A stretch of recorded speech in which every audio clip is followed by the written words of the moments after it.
Hey guys, just a really quick video. It's been a very busy week for me, but it's always busy. I have a number of projects going on, and I know that I need to focus on one. Alright, because you have so many talents. I'm creating wigs, I'm tutoring, I'm teaching music.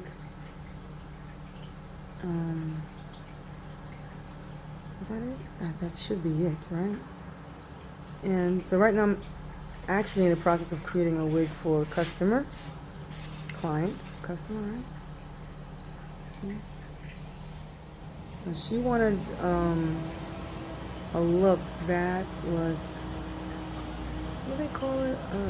Anyway, a look that was, I forgot how they say it. Okay, Beyonce, Destiny's Child, one of the members of her group, has a really nice hair, big hairstyle, big hair. And I'm creating that look for her, inspired by her. There's a lot of big hair girls, so I have this much more of the hair to complete. Can you see that? Yeah. I'm doing that, and I was in a meeting today. Well, actually, my lip is, if you can see, my lip. I was playing tennis today. I was hitting the wall, and I wasn't using a regular tennis ball. I was using like a handball, and I hit the tennis racket. I hit the wall with the ball, and the ball bounces a lot faster than the tennis balls do. And I was trying to swing at it. I guess it was like moving so quickly that I popped myself in the mouth with the tennis racket. And I was like, oh my gosh, I wonder if I knocked my tooth out. It was kind of scary for a moment. And you see that little thing? I have to ice it, but so that explains why right now, I mean, I know I already have big, juicy lips. However, now they're like even bigger. These are top right about there. So that will explain why I look a little abnormal right now, my lips. But anyway, I was saying, what was I saying? Oh, the hair. Oh, having a busy week. And then I'm shouting at the kids today a lot more than I had to. I'm trying to get my voice back in shape. I'm just like, don't know if it's gonna happen. Yesterday, I was at the doctor's office for that lump in my breast, and they were trying to do an aspiration, which you pull out fluid, and no fluid came out. Funny thing about this, I know it sounds really scary, right? I know it is kind of nerve-wracking, but I haven't been thinking about it. Like my sister-in-law or cousin-in-law called me, and I told her what was going on, and she was like, no, I didn't tell her what was going on. I told it to my cousin, and I told him about the lump in my breast. And then she came on the phone, and we were like talking, and she goes, well, are you nervous about the lump? I'm like, what? I'm not even thinking about that. You know, like, I'm not going to think about it until they say, okay, you have cancer or something like that. Then I start thinking, having to be nervous. But what is it? The reports stated that that when I did my mammogram 4 months ago, which I seemed like I overlooked or I missed, was that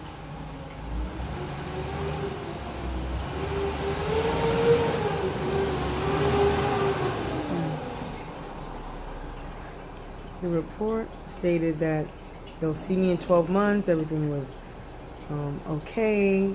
However, I don't know if I didn't read down below, like maybe I missed it, but at the bottom of the sheet it did say, however, they see a cyst at the 12 o'clock location on the right breast, which is a cyst.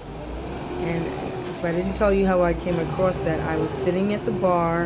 I have a bar, and I on a laptop, and I was like on Facebook, or I was just kind of like scrolling through.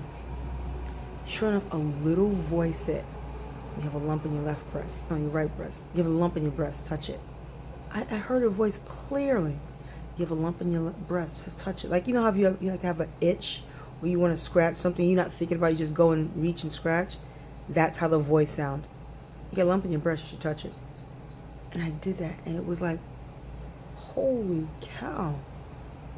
I was like, am I dreaming? Anyway, I immediately went to the doctor that same day. I mean, like, it was crazy. I was running back and forth because I had a student that was coming in, and I actually left my son teaching the student, and they didn't realize I left, but for a few minutes. And I asked the student, I go, "What church you go to again?"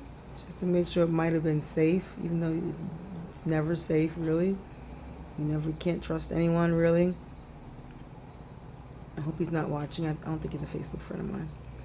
But anyway, I left and I went to the doctor and got some information and got a referral and all kind of things I need to take care of, because I was like, I was at that moment, I was kind of like panicky, like, oh my gosh, what is this lump about, you know? Anyway, right, so I got the information, I got on the phone, and I started making calls immediately, and it was like they had nothing available till like mid-August, and I'm like, I gotta find out about what's going on now, because this has been,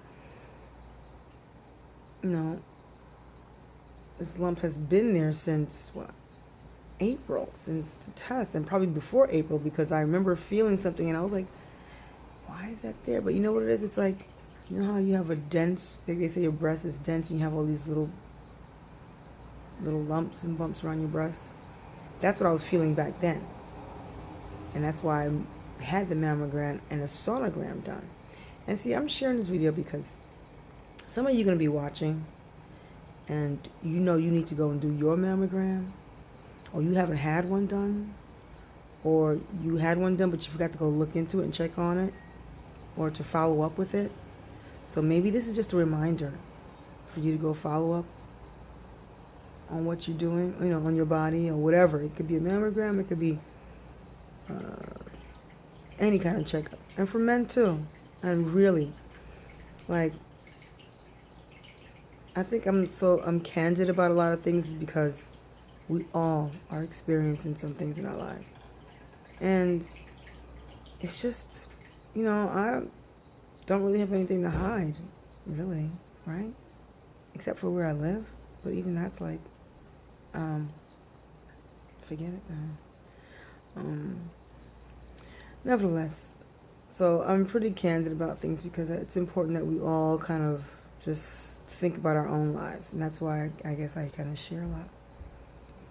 What else? Right, so tomorrow, I saw the doctor on Monday, and she went in to do an aspiration. Sure enough, there was no fluid. And it was kind of strange because we were expecting just to have a simple, let's get the fluid out, boom. Like the whole thyroid thing, nodules. I don't have an active one. It's not active, just that I had these nodules. And they did an aspiration, they would pull the fluid out.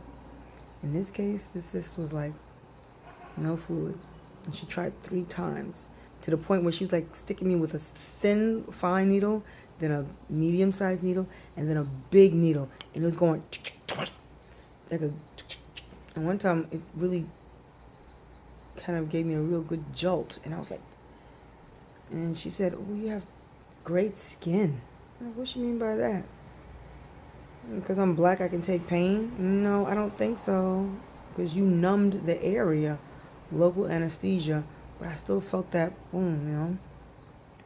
And I say because I'm black and that I can take pain because I was reading this book where it said that, you know, back in the slavery days, they would put women under all kind, black, you know, the slaves under all kind of real, I forgot how to describe it, but I'll read it one day.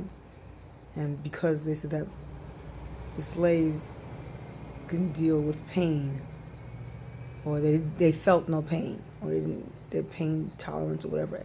nevertheless, so when she said that, I thought about immediately that passage that I read in the book. And he said how they would,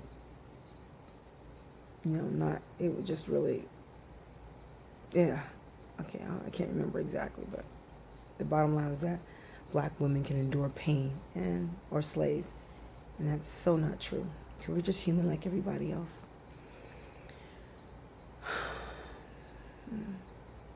All right, so tomorrow, today's Wednesday.